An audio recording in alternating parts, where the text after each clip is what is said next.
My breath hitched as his gaze from the shadows bored into mine like he could see straight into my soul. There was something chilling in the way he looked at me, a blend of power and indifference that made the air feel heavy. I took an involuntary step back, pressing myself against the wall, desperate to put some distance between us. But the cabin was too small, too confining, and I was too trapped. He took a slow step forward, each movement deliberate and unhurried. His gaze held mine captive, dark and unreadable, as if he could see every fear and secret I harbored. The intensity of his stare made it feel like the air was suffocating, pressing in on all sides. I took a shaky step back, pressing myself against the rough wooden wall of the cabin, desperate to keep some space between us. But there was no escaping the ominous presence of this man, the danger that radiated off him in cold, unrelenting waves. What do you want from me?" I managed, my voice trembling despite my best efforts to keep it steady. He let out a low chuckle, each note dripping with a chilling amusement. He took his time closing the distance between us, his movements calculated and unhurried. As he drew closer, the air thickened with his scent, a mix of smoke and something wilder, more primal. His aura pressed down on me, and I felt my knees weaken under its weight. Suddenly, his hand shot up, grabbing my chin and tilting my face upward so that I had no choice but to look into his cold, handsome face. Despite the threat he embodied, I found myself unable to ignore the sharp angles of his jaw, the dark, intense eyes that seemed to bore into me.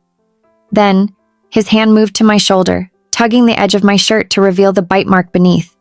His fingers brushed against my skin, the sensation sending a jolt of disgust and something unsettling through me.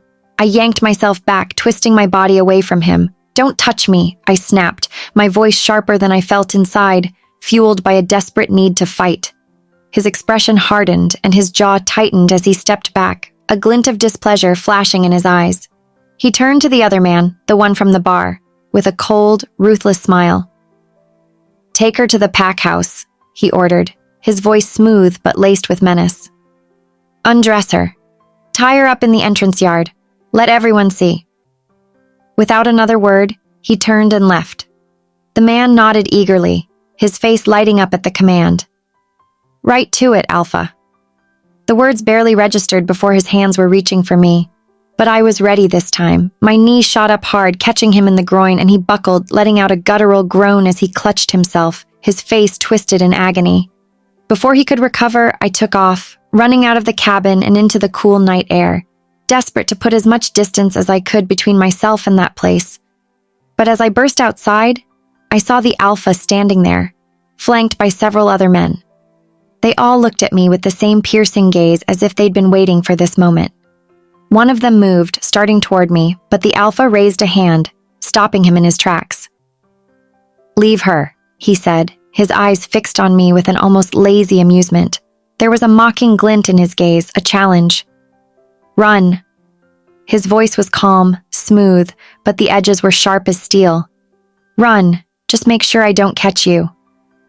I didn't wait. I spun on my heel, sprinting into the woods, feeling the burn in my lungs as I pushed myself to run faster. Branches scraped my skin as I ran, every step fueled by the desperate need to get away from him. After a few yards, my body demanded a glance back, even though I didn't want to.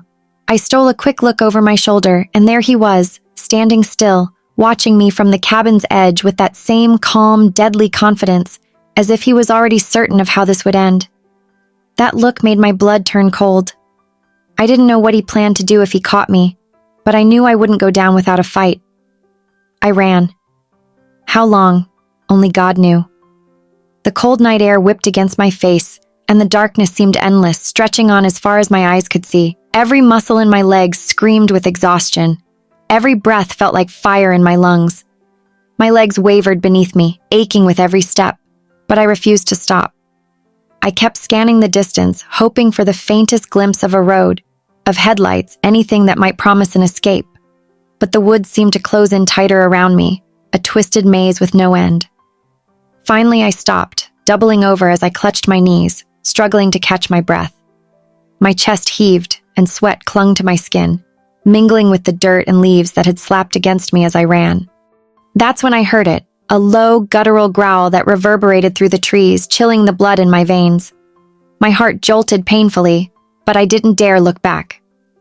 I forced myself to move, to run, willing my legs to carry me faster as I raced through the shadows, hoping the growl would fade into nothingness. But fate wasn't on my side. I stumbled over a branch, my foot twisting at a sickening angle, and fell forward onto the forest floor. The impact sent a shock of pain through my body as twigs and rocks dug into my skin, scratching my arms and tearing my shirt.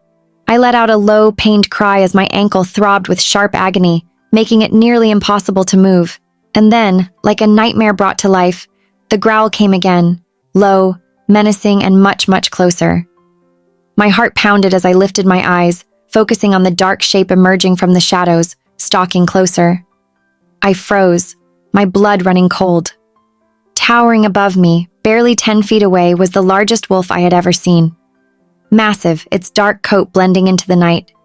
It was at least 3 to 4 times the size of a normal wolf, its eyes glowing with an unearthly light. The sheer size of it, the rippling muscles beneath its fur, made my mind reel with terror. As it prowled forward, I tried to push myself back, my trembling arms scraping over rocks and branches in a desperate attempt to put even an inch of space between us. But my twisted ankles screamed in protest, and all I could do was inch back, helpless against the overwhelming dread clawing at me. The wolf's movements were swift and deliberate, its enormous body barely making a sound. Before I could even blink, it was towering over me, its powerful form blocking out the sky, trapping me beneath it.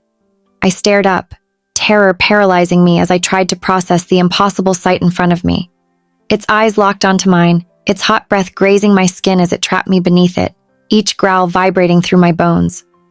I could barely breathe, my pulse pounding as I stared up at the creature, completely at its mercy. The giant wolf stared down at me, eyes dark and intense, as if savoring my terror. It didn't move, just hovered there, its massive body pinning me to the ground, drinking in my fear. My breath came in short, ragged gasps, every inch of me locked in helpless horror as I waited for it to strike. And then, in one swift movement, it snapped its jaws open, revealing long, jagged teeth. Drool dripped from its mouth, landing on my face, hot and sickening, sending a chill through my veins. The wolf's growl turned low and menacing, vibrating against my chest as it brought its snout closer, poised to devour me. Suddenly, with a ferocious snarl, another wolf crashed into it, knocking it off of me. The impact was so intense that I felt the ground shake and I sucked in a gasp of air, feeling like I'd just been dragged from the depths of dark water. I rolled to the side, still struggling to breathe as I watched the two massive wolves collide, their growls mingling with the crackling leaves and whipping branches around them. In the chaos, I barely noticed the figure approaching until I felt strong hands scoop me up from the ground. Before I could protest or even comprehend what was happening, I was placed onto a soft, warm surface. I blinked in shock, my eyes adjusting to see another figure settling in behind me, supporting my trembling form. Then, with a powerful lurch, we started moving. I looked down, my heart catching in my throat as I realized what I was sitting on. A wolf, pure white, its fur as bright as fresh snow. I swallowed hard, blinking to bring my eyes into focus, trying to grasp whether this was reality or some desperate hallucination conjured by fear. But the soft, steady warmth beneath me seemed to say otherwise. My whole body ached as I clung to the soft, warm fur beneath me. The steady rhythm of the wolf's movement was both calming and dizzying, a strange comfort as we tore through the forest, away from the nightmare I'd barely escaped. The night air stung my cheeks, and my pulse throbbed in my temples, each second feeling stretched as we sped deeper into the woods. Eventually, we slowed, the air turning damp and still. I felt myself slide off the wolf's back and onto solid ground, my legs buckling beneath me. I leaned forward, my stomach turning violently as I retched into the grass. "Is she all right?" A woman's voice broke through the ringing in my ears, and I turned, blinking as my vision finally settled. "She'll be fine," replied another, her voice softer but sure. I took a few deep breaths, feeling the bite of the cold night air fill my lungs. Where had they brought me? I glanced up, my pulse still racing, and saw a massive house looming before me, its dark outline cutting into the night sky. It was like something out of an old story, a place you might stumble upon in a dream, or a nightmare.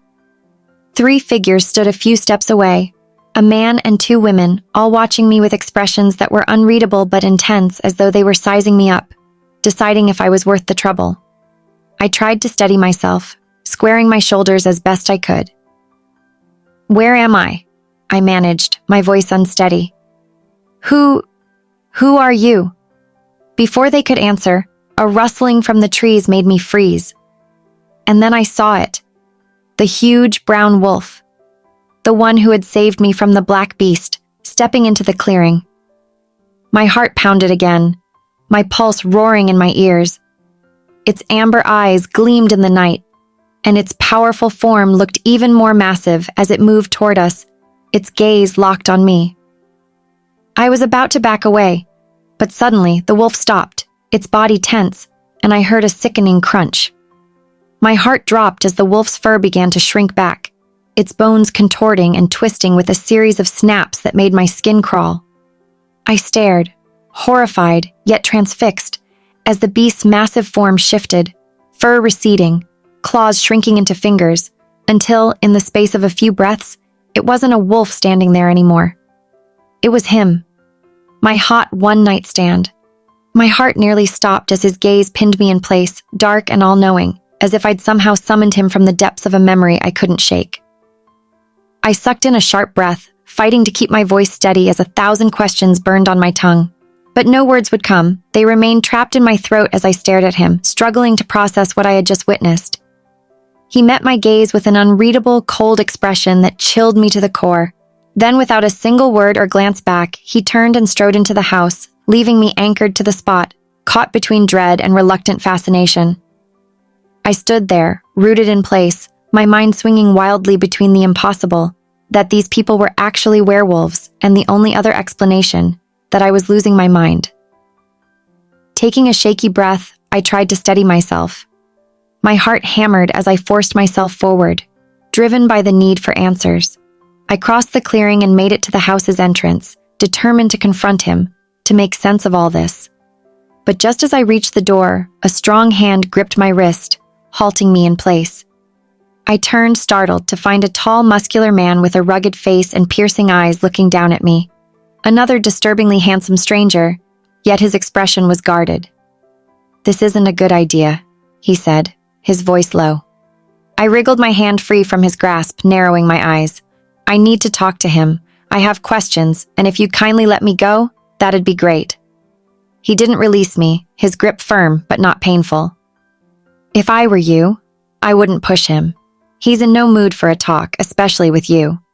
He paused, his gaze steady. "I'm afraid he might kill you." My pulse spiked, but I forced myself to stay steady, giving my wrist another firm tug. "Just let go of me." He released me a bit too suddenly, and I almost stumbled back, regaining my balance just in time. I straightened, leveling a determined glare at him. "I appreciate your concern, but I don't need it." A flicker of amusement crossed his face, and he raised his hands in a mock surrender gesture. "All right, don't say I didn't warn you." Ignoring his caution, I moved past him and stepped inside the grand, shadowed foyer of the house. The place was huge and echoed with an eerie silence, every creak of the floorboards amplifying the tension thrumming through me. I paused and turned back toward the man. "Where did he go?" He nodded toward the stairs. "Upstairs, turn right. He'll be either in the third room or the last one." I climbed the staircase slowly, my pulse drumming louder with each step. The house was dim, with only a few lights casting shadows along the walls. It felt more like entering the lair of some dark, hidden creature than the home of anyone remotely human. When I reached the top, I turned right as he had instructed, glancing down the hallway.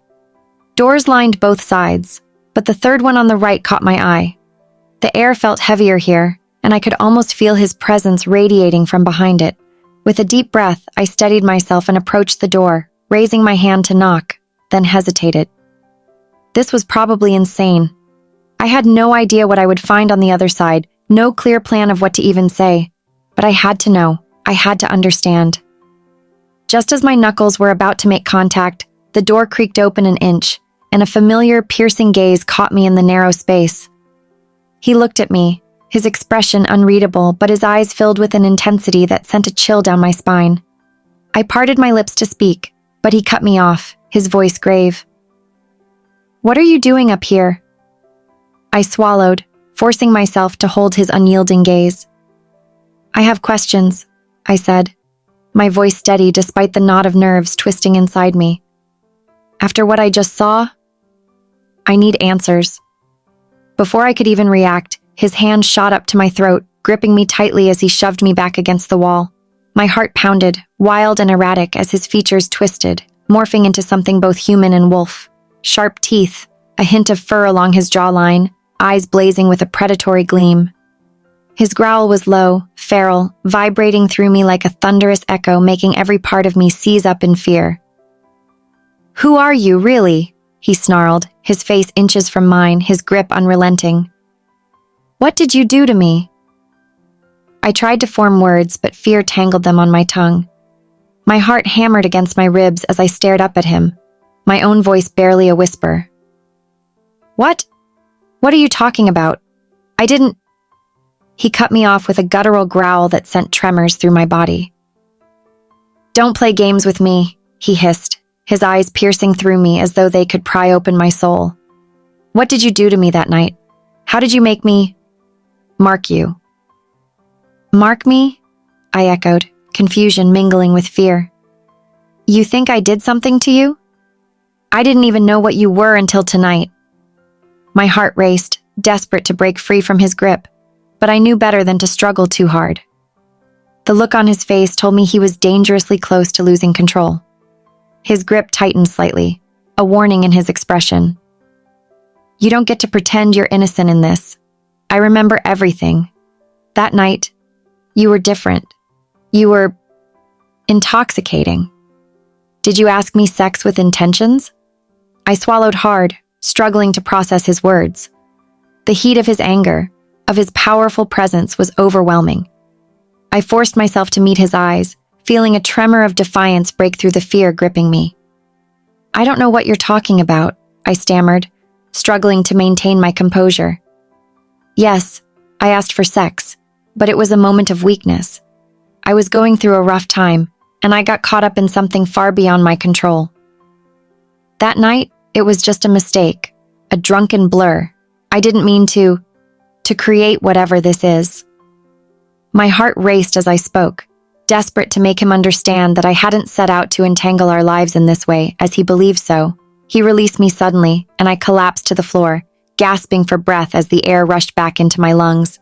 Coughing violently, I struggled to regain my composure, the weight of his presence still pressing down on me like a heavy fog.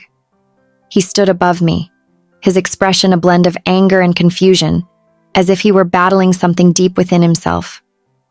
The weight of his gaze bore down on me, and I could see the beast lurking just beneath the surface of his humanity.